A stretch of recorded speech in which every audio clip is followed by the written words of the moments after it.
Greetings and welcome to this Abiotic Factor devlog where we're going to be talking about our community update number 2, which is out right now. Also, this is Chris. And Zag. Oh my gosh, again. Yeah, again, because you made me. I did.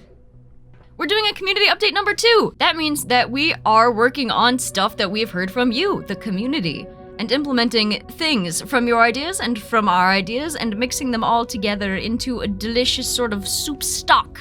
And then we are brewing that soup stock into a delicious finished soup, the finished soup of this update. You need a script so bad.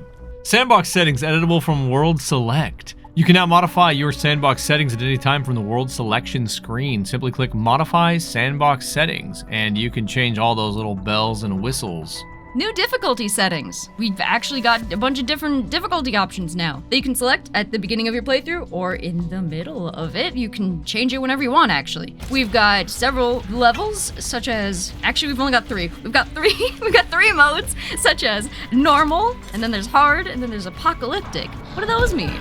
The new normal is kind of like the original default settings, but a little bit easier, just a touch. If you found you were struggling a bit, you should find this a little bit better. We think this is just better for most players. If you're looking for more of a challenge, like you think the game is maybe a bit too easy, or you're just like really good at it now, I'd recommend you go straight to hard. So just change your world to hard if you're someone who's like, I want more NPCs, like more density, faster reaction times from NPCs, everything harder. And we also have apocalyptic, which is kind of like it sounds, it's just a lot harder than hard.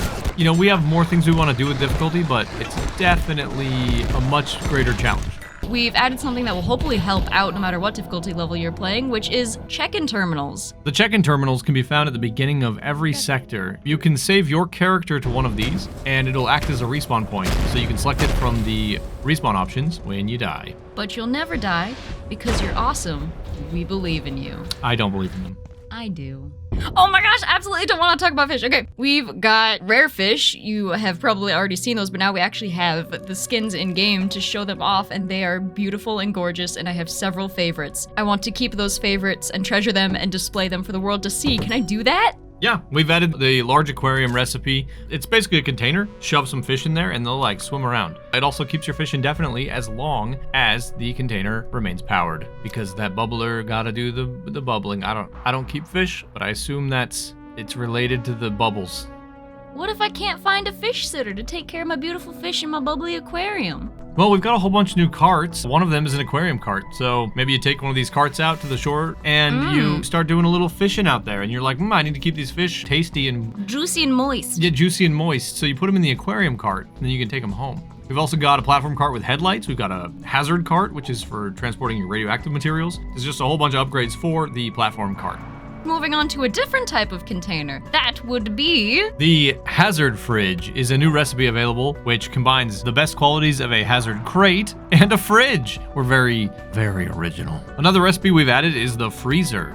It freezes food. If you put food in it, it just stops decay, because that's how freezers work. Also, if it's like a hot food, you can cool it down quicker this way. We have given them one of the most requested community features that I've seen, which is the item transportation unit can now be installed onto your chef's counter. Chef's station.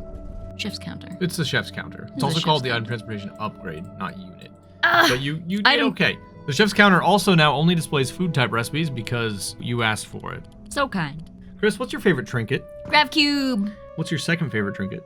Heidi. What's your third favorite trinket? Oh, Yeah, that's right. We're going to be working on that. However, in the meantime, we are giving you 2 trinket slots because you get severely addicted to the Grav cube, but you also want to use the other trinkets, but then, you don't have the Grav cube anymore, and it's stressful, but you gotta make a decision. That's much better than my explanation. I was just going to say because I'm the designer and I said so.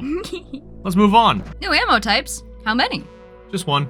For now. If you hold your reload key on the office crossbow and you have acid bolts in your inventory, you can switch to this ammo type. So now there's a new way to swap ammo types on a weapon. We might expand this in the future. Who knows? Ooh. Zag, I'm hungry. Well, good news. I've been cooking up a little anti-burger for you. I love burgers. Let me just press G and drop it on the floor. Aw, I'm so tired of floor burgers. I wish there was a better way. You know what? I think there is. What if I right-click now and I hold the burger out for you to take from me? That's genius! You can't force feed them though, which is what I originally wrote in my notes, and then Zach saw that and said, no, Chris, you cannot do that. You cannot just shove burgers down your fellow scientists' throats until they die. And I said, why not? I don't think I have to explain myself on that one. But what happens if they do die? And They just got a bag in the middle of your there's just face. a bag in the middle of There's the a floor, bag and there. you can't get rid of the bag There's a bag. because Frank over there just left his bag there and won't come Frank. log back in because he's busy playing. Can we name another What's one? everybody playing? Well, guess what? Now hosts and admins can access the bag of other players. You're welcome. You can clean all that loot up. Speaking of callbacks, what are the new collectibles in the game? What is that a callback to? We got a bunch of new collectibles, from bobbleheads to figurines. Something you can put in your base. Chris, what's your favorite job in Abiotic Factor? Honestly, I think it's lab assistant. Why? Because I like doing a sneaky sneak. Do you think you gain enough XP while doing a sneaky sneak?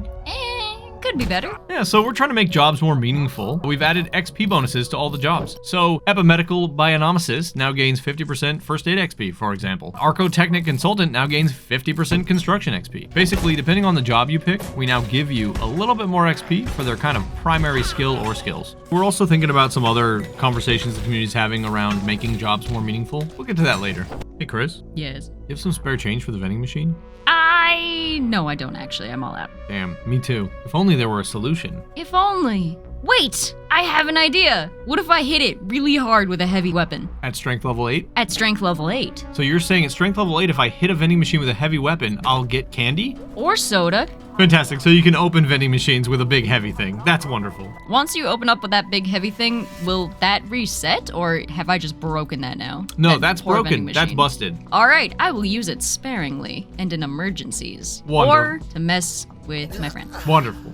What else have we done that might be worth noting? We've done a bit more on our accessibility settings. We had a misophonia setting previously, but it sort of encompassed a bunch of different sounds all as one thing, so we've broken it down into specific sounds that people might not want to hear as loudly or at all. And we've also added an option for emetophobia. I'm sorry if I mispronounced that. It's a fear of vomit. Some people don't really like the vomit effects. We get you. There's now a checkbox. It just turns off those visuals and sounds. These were just the major highlights, but if you're looking for full patch notes, where do they go? They can go to Steam and check out our update post that will be going up at the same time as we put the update out. And in there will be a link to the full, very detailed patch notes at the bottom. Click that. It'll take you to a very long and comprehensive post if that's what you're into. There is indeed a link in the video description below. Click that to head on over to Steam and read all about this update. And while you're down there, click that like and subscribe button.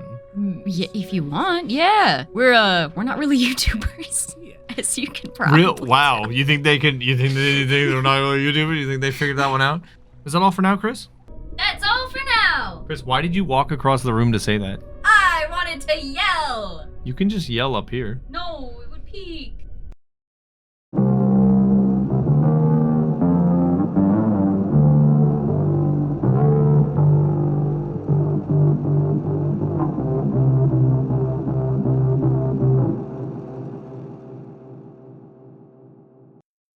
They've even got some lights on them now, which make me very happy because I kept getting lost in the pitch black dark sadness trying to transport my base from one spot to another because you guys had the forklifts and I didn't. Well, maybe, early bird gets the worm. The anti-worm? The worm is the forklift. Are you worm certified?